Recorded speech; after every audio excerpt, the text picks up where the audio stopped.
دوستو یہ حکم سننا تھا کہ چپلیں ہوا میں بلند ہوئی اور جے پال کے سر کے اوپر جا کر اس نے ایسی ضربیں لگانا شروع کر دی کہ جے پال بہت کوشش کے باوجود بھی اس کاری ضرب سے بچ نہیں سکا۔ تکلیف کی شدت سے اس کا برا حال ہو رہا تھا۔ چپلوں نے اس کو مار مار کر زمین پر اترنے پر مجبور کر دیا۔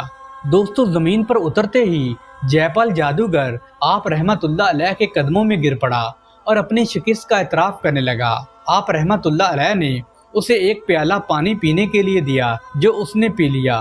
جے پال تو پہلے سمجھ ہی چکا تھا کہ یہ حضرت خواجہ معین الدین چشتی رحمت اللہ علیہ کے مقابلے میں وہ بالکل عاجز ہے، مگر دنیاوی رکھ رکھاؤ اور عظیم جادوگر ہونے کی شہرت اسے اعتراف شکست نہ کرنے پر مجبور کر رہی تھی۔ مگر اب وہ کسی کی بھی پرواہ کیے بغیر اپنی شکست کا برملاح اظہار کرنے لگا۔ وہاں پر موجود لوگ اس کی بے بسی اور شکست کا نظارہ کر رہے تھے۔ جے پال نے آپ رحمت اللہ علیہ سے اسلام قبول کرنے کی خواہش کا اظہار کیا تو اس نے سچے دل سے آپ رحمت اللہ علیہ کے سامنے توبہ کی اور آپ نے بھی اسے معاف فرما دیا اور اسے کلمہ پڑھایا اور دائرہ اسلام میں داخل کرتے ہوئے اس کا اسلامی نام عبداللہ رکھا۔ پھر عبداللہ نے حضرت خواجہ معین الدین چشتی رحمت اللہ علیہ کی صحبت میں اپنی تمام زندگی گزار دی اور اپنا وقت اللہ سبحانہ و تعالیٰ کی عبادت و ریاضت میں بسر کرنا شروع کر دیا۔ سبحان اللہ۔ دوستو مہاراجہ پرتھوی راج ایک بری خصلت کا آدمی تھا۔ اس نے فوری طور پر اس بارے میں حکمت عملی اختیار کرتے ہوئے کھانڈے راؤ کے نام ایک خط لکھوایا جس میں یہ تحریر تھا کہ شہاب الدین غوری کا مقابلہ کرنے کے لیے ارد گرد کے تمام راجاؤں کو اپنے ساتھ ملا لاؤ اور ان سب سے کہو کہ وہ سب مل کر مقابلے کی تیاری کریں اور خود بھی جنگ کی فوری تیاری شروع کر دو۔ دوستو اس خط کو روانہ کرنے کے بعد مہاراجہ پرتھوی راج نے اپنی جنگی تیاریاں شروع کر دیں۔ حضرت خواجہ معین الدین چشتی رحمت اللہ علیہ کی کرامت ملاحظہ فرمائیں کہ جس دن آپ رحمت اللہ علیہ کی زبان حق سے یہ الفاظ نکلے کہ ہم پرتھوی راج کو زندہ ہی مسلمانوں کے حوالے کریں گے، اسی رات خواب میں حضرت سلطان شہاب الدین غوری نے دیکھا کہ وہ ہندوستان میں ایک بزرگ کے سامنے مؤدب انداز میں کھڑا ہے اور بزرگ اس سے فرما رہے ہیں کہ شہاب الدین، اللہ سبحانہ و تعالیٰ نے تجھے ہندوستان کی حکومت عطا فرمائی ہے، فوراً ہندوستان کا رخ اختیار کر لو اور اس بدبخت پرتھوی راج کو زندہ گرفتار کر کے قرار واقعی سزا دلاؤ۔ دوستو سلطان شہاب الدین غوری جب خواب سے بیدار ہوا تو وہ بہت زیادہ حیران ہوا اور یہ سوچنے لگا کہ یہ کیا معاملہ ہے۔ ابھی کچھ دن پہلے ہی تو وہ ہندوستان سے شکست کھا کر خراسان واپس آیا تھا۔ اس نے اپنے چند دانش مند اور صاحب علم ساتھیوں سے اس بارے میں مشورہ کیا۔ ان نیک افراد نے سلطان کا خواب سن کر خوشی کا اظہار کیا اور سلطان شہاب الدین غوری کو ہندوستان کی حکومت کی پیشگی مبارکباد دیتے ہوئے اسے فتح و نصرت کی نوید بتائی۔ دوستو سلطان بھی چونکہ ہندوستان سے شکست کھانے کے بعد بڑے پیچو تاب کھا رہا تھا اور وہ اس ہار کو کبھی بھی نہیں بھولا تھا، بلکہ وہ ہندوستان پر ایک بھرپور حملہ کرنے کی تیاریوں میں لگا ہوا تھا۔ اس طرح سلطان نے قسم کھائی تھی کہ جب تک وہ اپنی ہار کا بدلہ ان ہندو راجاؤں سے نہیں لے لیتا، نہ تو وہ نئے کپڑے پہنے گا اور نہ ہی اپنی آرامگاہ میں بستر پر مزے سے سوئے گا۔ دوستو اس خواب کی صورت میں اسے فتح و نصرت کی نوید تو مل گئی تھی، اب اس نے اور بھی زیادہ جوش و خروش سے جنگ کی تیاریاں شروع کر دیں۔ ایک ہی ہفتہ کے بعد اس نے اپنی فوج کو ہندوستان کی طرف روانگی کا حکم دے دیا۔ سلطان اسلامی لشکر کے ہمراہ پہلے تو پشاور پہنچا اور وہاں کے پٹھان سرداروں سے ملاقاتیں کرنے لگا اور ان کو اعتماد میں لے کر اپنی طرف کر لیا اور ان کو مناسب عہدوں پر تعینات کرنے کا وعدہ بھی کیا۔ دوستو پھر سلطان نے ملتان شریف کی طرف رخ اختیار کیا اور وہاں پر چند روز قیام کرنے کے بعد وہ مسلمان دوستوں سے کہنے لگا کہ ہندوؤں کے ہاتھوں جو ہمیں شکست اٹھانا پڑی تھی کہ اب وقت آ گیا ہے کہ اس کا بدلہ لے کر حساب چکتا کر دیا جائے۔ تمام مسلمان سرداروں نے ساتھ دینے کا وعدہ کیا اور اس کے بعد سلطان شہاب الدین غوری لاہور کی طرف تیزی سے روانہ ہو گیا۔ دوستو، لاہور پہنچنے کے بعد سلطان شہاب الدین غوری نے اپنا ایک سفیر مہاراجا پرتھوی راج کے پاس بھیجا۔ سفیر نے اجمیر شریف پہنچ کر سلطان کا ایک خط پرتھوی راج کو دیا، جس میں کچھ یوں لکھا ہوا تھا: پرتھوی راج جو راجگان ہند کا مہاراجا ہے، لکھا جاتا ہے کہ وہ اسلام قبول کر لے اور ملک کو انسانوں کی قتل گاہ نہ بنائے، ورنہ یہ ملک اللہ سبحانہ و تعالیٰ کا ہے اور اللہ کے حکم اور تلوار سے ہی اس کا فیصلہ ہوگا۔ دوستو، یہ خط پڑھ کر پرتھوی راج بہت زیادہ آگ بگولا ہو گیا۔ اس سے اپنی طاقت پر بڑا گھمنڈ اور ناز تھا۔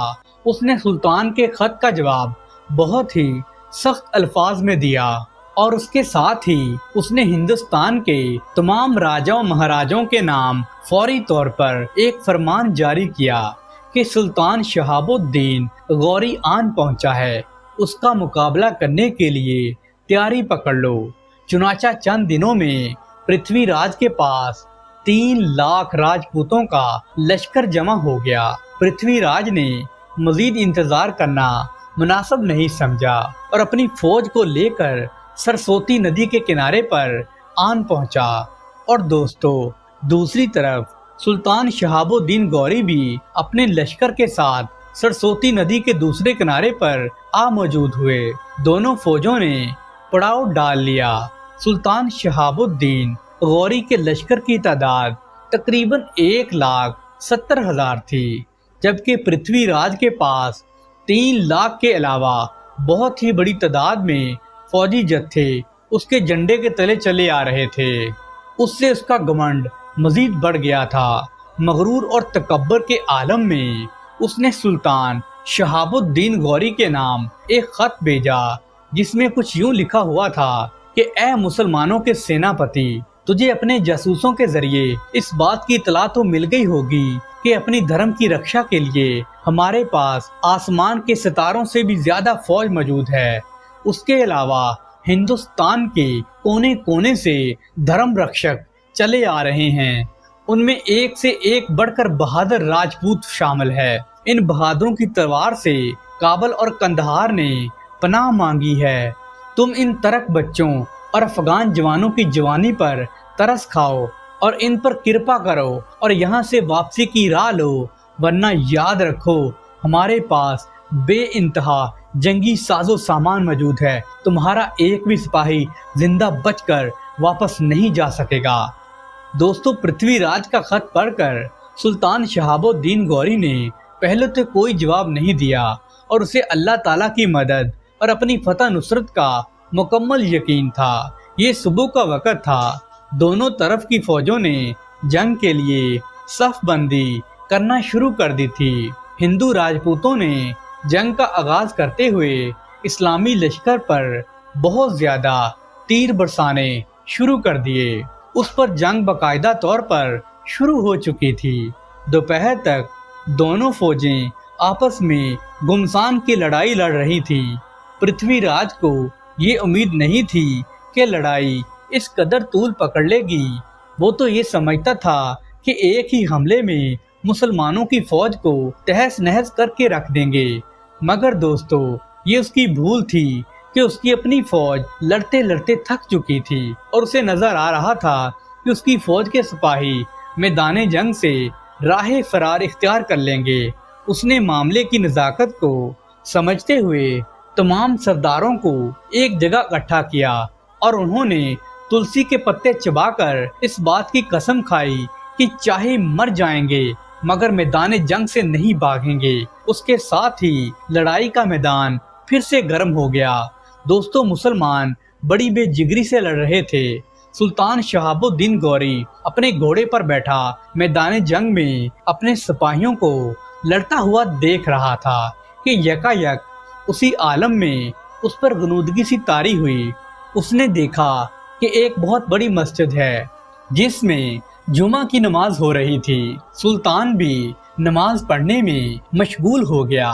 دوستو، نماز پڑھنے کے بعد کسی نے اس کا کاندھا ہلاتے ہوئے کہا، معزز دین، اٹھ جاؤ، یہ وقت سونے کا نہیں ہے۔ اللہ سبحانہ و تعالیٰ نے فتح نصرت تمہارے مقدر میں لکھ دی ہے، فکر نہ کرو، اللہ سبحانہ و تعالیٰ تمہارے ساتھ ہے۔ اس کے ساتھ ہی سلطان شہاب الدین غوری کی آنکھ کھل گئی اور اس نے میدان جنگ کی طرف دیکھا تو جو نظر آیا کہ جو بزرگ اسے فتح نصرت کی نوید سنا رہے تھے وہ بذات خود میدان جنگ میں موجود ہیں۔ حق و باطل کا یہ مارکا محرم کے دنوں میں ہو رہا تھا۔ اس دن گرمی بھی بہت شدت سے پڑ رہی تھی، میدان جنگ بھی خوب گرم تھا۔ شہاب الدین غوری نے حکمت عملی سے کام لیتے ہوئے 12,000 سواروں کو 6 صفوں میں ترتیب دے کر پرتھوی راج کے لشکر پر ایک بھرپور حملہ چھیڑ دیا۔ گمسان کی جنگ شروع ہوئی۔ کھانڈے راؤ میدان جنگ میں جہنم واصل ہو گیا۔ دشمن کی فوج کے پاؤں اکھڑ چکے تھے اور ان کے بدمست ہاتھی اپنی ہی فوج کو رونتے ہوئے پیچھے کی طرف بھاگنے لگے۔ دوستو، شہاب الدین غوری نے ان بگھوڑوں کا پیچھا کرتے ہوئے ان کو کرار واقعی سبق سکھایا۔ بہت سے ہندو راجے اور سردار اس جنگ میں جہنم واصل ہو گئے اور پرتھوی راج بھی دریائے سرسوتی کے کنارے گرفتار کر لیا گیا اور مسلمانوں کے ہاتھوں مارا گیا۔ دوستو، سلطان شہاب الدین غوری یہ مارکا سر کرنے کے بعد آگے بڑھے اور اجمیر کی طرف روانہ ہوئے۔ راستے میں جب دیولی کے مقام پر پہنچے تو وہاں پر میدان جنگ میں مارے جانے والے راجاؤں کے بیٹے استقبال کرنے کے لیے کھڑے تھے۔ انہوں نے سلطان شہاب الدین غوری کو ایک فاتح کی حیثیت سے استقبال کیا اور سلطان کی خدمت میں بہت سے تحائف پیش کرتے ہوئے سر تسلیم خم کر لیا۔ دوستو، اجمیر شریف کی حکومت سلطان نے پرتھوی راج کے بیٹے کو دے دی۔ سلطان شہاب الدین غوری جب اجمیر شریف میں داخل ہوا تو نماز کا وقت تھا۔ سلطان اپنے ساتھیوں کے ہمراہ آستانہ عالیہ پر حاضر ہوا۔ اس وقت نماز ادا ہو رہی تھی اور حضرت خواجہ معین الدین چشتی رحمت اللہ علیہ نماز کی امامت فرما رہے تھے۔ سلطان نے بھی ان کے پیچھے نیت باندھ لی۔ جب نماز کے بعد خواجہ معین الدین چشتی رحمت اللہ علیہ نے دعا کرنے کے لیے مقتدیوں کی طرف چہرہ مبارک کیا تو سلطان کی نظر آپ کے چہرہ مبارک پر پڑی اور سلطان یہ دیکھ کر حیران ہو گیا کہ یہ تو وہی بزرگ ہیں جو خواب میں فتح کی بشارت دے رہے تھے، اور یہی بزرگ میدان جنگ میں مسلمانوں کی فوج کے ہمراہ کفار کے مقابلے پر بھی وہاں پر موجود تھے۔ دوستو، سلطان شہاب الدین غوری دعا کے فوراً بعد آپ کی قدم بوسی کی غرض سے آگے بڑھا تو حضرت خواجہ معین الدین چشتی رحمت اللہ علیہ نے اٹھ کر سلطان کو اپنے سینے سے لگا لیا۔ شہاب الدین غوری کافی دیر تک حضرت خواجہ معین الدین چشتی رحمت اللہ علیہ کے سینہ مبارک سے اپنے گال کو لگائے کھڑا رہا۔ اس کی آنکھوں سے مسلسل آنسو پانی کی طرح بہہ رہے تھے۔ وہ زاروں کے تار رو رہا تھا اور جذبات کی شدت سے اس کا دل مغلوب ہو چکا تھا۔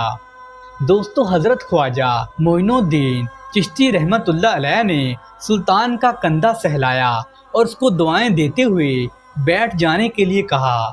سلطان شہاب الدین غوری کے لیے اپنے جذبات پر قابو رکھنا اس قدر مشکل ہو رہا تھا کہ اس کی دھاڑی آنسوؤں سے تر ہو چکی تھی۔ خواجہ معین الدین چشتی رحمت اللہ علیہ نے سلطان کی ڈھارس بندھائی۔ سلطان کی کچھ حالت سنبھلی تو بڑے ادب اور عقیدت و محبت کا مظاہرہ کرتے ہوئے سلطان کچھ یوں کہنے لگا کہ اے حضور، میں چاہتا ہوں کہ مجھے بھی آپ غلامی کا شرف عطا کریں۔ حضرت خواجہ معین الدین چشتی رحمت اللہ علیہ نے شہاب الدین غوری کو اپنا مرید بنا لیا اور اس طرح شہاب الدین غوری بھی آپ کے عقیدت مندوں کی صف میں شامل ہو گیا۔ سبحان اللہ۔ پیارے دوستو، چلیے اب ہم آپ کو حضرت بابا فرید الدین گنج شکر رحمت اللہ علیہ کی ایک مشہور کرامت کے بارے میں بتاتے ہیں۔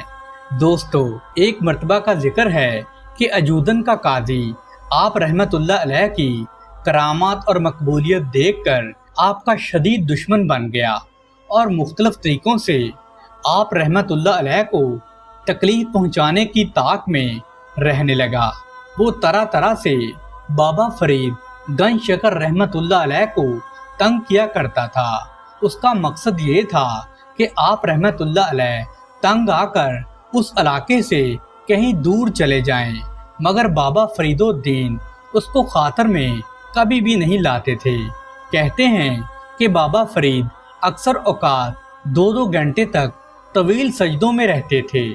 ایسے عالم میں موسم سرما کی شدت سے بچانے کی غرض سے آپ رحمت اللہ علیہ کے مرید آپ رحمت اللہ علیہ پر گرم کپڑے یا آستین وغیرہ ڈال دیا کرتے تھے۔ ایک روز جب مرید بابا فرید الدین گنج شکر رحمت اللہ علیہ کے سجدے سے سر اٹھانے کے منتظر تھے تو ایک قلندر اندر داخل ہو گیا۔ اس نے بابا فرید کو جب سجدے کی حالت میں دیکھا تو اظہار ناراضگی کیا اور بلند آواز سے ان کی شان میں بے ادبی کے کلمات کہنے لگا۔ مرید سانس روکے ہوئے یہ منظر دیکھ رہے تھے۔ قلندر کی بے ادبی اور گستاخی بڑھتی ہی جا رہی تھی کہ یہاں تک بابا فرید کے کانوں میں بھی اس کی آواز پہنچ گئی۔ آپ رحمت اللہ علیہ نے سجدے سے سر اٹھائے ہوئے بغیر فرمایا، کوئی ہے؟ حضرت نظام الدین بھی اس وقت حاضرین میں شامل تھے۔ با ادب ہو کر بولے، حضور آپ کا غلام نظام الدین خدمت میں حاضر ہے۔ آپ رحمت اللہ علیہ نے دریافت کیا کہ جو قلندر اندر آیا ہے اس کی کمر میں کیا ایک زنجیر بندھی ہوئی ہے؟ تو انہوں نے جواب دیا، جی حضور، زنجیر بندھی ہوئی ہے۔ پوچھا کہ اس کے کانوں میں ہاتھی دانت کے سفید حلقے بھی موجود ہیں کیا؟ جواب ملا، جی ہاں بالکل حضرت، بے شک ایسا ہی ہے۔ قلندر اس موقع پر گھبرا گیا، مگر اپنی اس حرکت سے باز پھر بھی نہیں آیا۔ بابا فرید کی آواز ایک بار پھر بلند ہوئی، نظام الدین، کیا اس کی کمر میں ایک چھری بھی بندھی ہوئی ہے؟ تو پھر اس شخص سے کہو کہ اگر بہتری چاہتا ہے تو یہاں سے چپ چاپ چلا جائے، ورنہ وہ بہت زیادہ پچھتائے گا۔ دوستو، قلندر اب اتنا زیادہ خوفزدہ ہو گیا تھا کہ مزید گفتگو کی تاب نہ لا سکا اور تیزی سے سر پر پیر رکھ کر الٹے پاؤں وہاں سے بھاگ کھڑا ہوا۔ بعد میں یہ انکشاف بھی ہوا کہ یہ شرارت اجودن کے قاضی نے کی تھی۔ اس نے قلندر کو معقول رقم بطور انعام عطا کرنے کا وعدہ بھی کیا تھا، بشرطی کہ وہ بابا فرید کی زندگی کا چراغ گل کر دے، مگر قلندر آپ کی جلالت کی تاب نہ لا سکا اور وہاں سے فرار ہو گیا۔ دوستو، کہتے ہیں کہ جب قاضی کی یہ کوشش ناکام ہو گئی تو اس نے دوسرے طریقے اختیار کیے۔ شہر کے حاکم کے پاس جا پہنچا اور شکایت کرنے لگا کہ بابا فرید خلق خدا کو حاکم کے خلاف بغاوت پر اکساتے ہیں اور لوگوں میں بے چینی اور بدامنی پیدا کرنے کے لیے ہر وقت کوشاں رہتے ہیں۔ دوستو، جب حاکم نے قاضی کی باتیں سنی تو وہ حاکم بڑا ہی بیوقوف آدمی تھا۔ وہ قاضی کی باتوں میں آ گیا اور بابا فرید اور ان کے مرید اور ان کے لواحقین کو ستانے کا عمل شروع کر دیا۔ بابا فرید تو ان حرکات سے بے پرواہ تھے، مگر ان کے لواحقین فکر مند ہو گئے۔ وہ خوفزدہ ہو کر سوچنے لگے کہ اگر یہی عمل جاری رہا تو کچھ عرصہ بعد ان لوگوں کی ہمتیں اتنی زیادہ بڑھ جائیں گی کہ عزت و آبرو اور جان و مال کی حفاظت کرنا دوبر ہو جائے گا۔ چنانچہ جب حاکم کا ظلم و ستم اس قدر بڑھ گیا تو ایک دن آپ رحمت اللہ علیہ کے صاحبزادے بابا فرید کی خدمت میں حاضر ہوئے اور ان سے حاکم کی شکایت کرتے ہوئے بتایا کہ اس کے مظالم سے زندگی بوال ہو چکی ہے اور اس کی گستاخیاں دن بدن بڑھتی ہی جا رہی ہیں۔ بابا فرید گنج شکر رحمت اللہ علیہ خاموشی سے ان کی شکایت سنتے رہے۔ پھر آپ نے اپنے ہاتھ میں تھاما ہوا عصا زمین پر زور سے دے مارا۔ کہتے ہیں کہ اسی لمحے حاکم شہر شدید درد شکم میں مبتلا ہو گیا۔ حکیموں اور ویدوں کو بلایا گیا، لیکن جیسے ہی انہوں نے علاج شروع کیا تو درد مزید بڑھتا چلا گیا، یہاں تک کہ اسے احساس ہو گیا کہ اس پر یہ عذاب بابا فرید گنج شکر رحمۃ اللہ علیہ کی وجہ سے نازل ہوا ہے۔ اس نے اپنے خادموں کو حکم دیا کہ فی الفور بابا فرید گنج شکر رحمۃ اللہ علیہ کی خدمت میں چلیں، اور انہوں نے حکم کی تعمیل کی، مگر حاکم شہر یہ مسافت طے کر کے بابا فرید کی خدمت میں پہنچنے سے پہلے ہی انتقال کر گیا۔ اجودن کے قاضی اور دوسرے لوگوں کو جب اس حقیقت کا علم ہوا تو وہ کانپ کر رہ گئے۔ ایک دفعہ کا ذکر ہے، ایک غریب عورت حضرت بابا فرید الدین گنج شکر رحمت اللہ علیہ کے پاس آئی اور اپنی مفلسی کی شکایت کی۔ اس کی بیٹیاں شادی کی عمر کو پہنچ گئی تھی، لیکن اس کے پاس کوئی مال و دولت نہیں تھی جس سے وہ اپنی بیٹیوں کی شادی کر سکے۔ حضرت بابا فرید الدین گنج شکر رحمت اللہ علیہ نے اس کی بات سنی اور اس کے لیے دعا فرمائی، لیکن وہ عورت بابا جی سے کچھ لیے بغیر جانے کے لیے تیار ہی نہیں تھی۔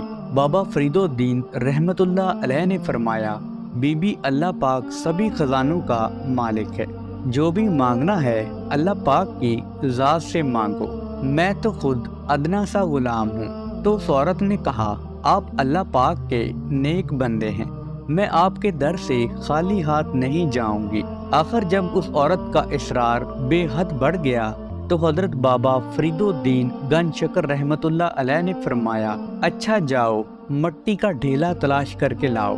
وہ عورت مٹی کا ایک بڑا سا ڈھیلا تلاش کر کے لے آئی تو حضرت بابا فرید الدین رحمت اللہ علیہ نے 3 بار سورہ اخلاص پڑھ کر اس مٹی پر دم کیا۔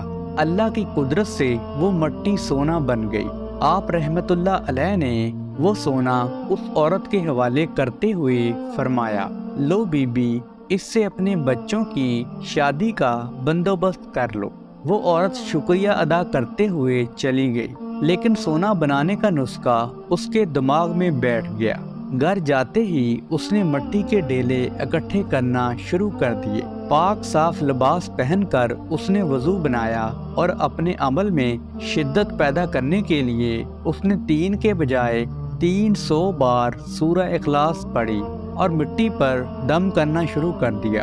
دوستو، اس عورت کا خیال تھا کہ جیسے ہی وہ مٹی پر دم کرے گی تو فوراً مٹی سونے میں تبدیل ہو جائے گی، لیکن دوستو ایسا کچھ بھی نہیں ہوا۔ اس پر جنون کی ایسی کیفیت طاری ہو گئی کہ وہ بار بار سورہ اخلاص پڑھتی جاتی اور مٹی پر دم کرتی جاتی، لیکن مٹی ویسے کی ویسے ہی رہتی۔ وہ 3 دن تک سورہ اخلاص پڑھتی رہی مگر ناکام رہی۔ آخر کار وہ مٹی اٹھا کر بابا فرید الدین گنج شکر رحمت اللہ علیہ کی بارگاہ میں حاضر ہوئی اور شکوہ کرنے کے انداز میں بولی، آپ نے نہ تو وضو کیا اور نہ ہی غسل کیا اور نہ ہی خوشبو کا اہتمام کیا، صرف 3 بار سورہ اخلاص پڑھی اور مٹی سونا بن گئی۔ میں نے غسل بھی کیا، خوشبو بھی لگائی اور گھر کو پاک صاف بھی کیا اور 3 دن سے مسلسل سورہ اخلاص پڑھ رہی، لیکن مٹی سونا نہیں بن رہی۔ بتائیے میرے عمل میں کیا غلطی ہے؟ تو دوستو، حضرت بابا فرید الدین گنج شکر رحمت اللہ علیہ کی آنکھیں نم ہو گئیں۔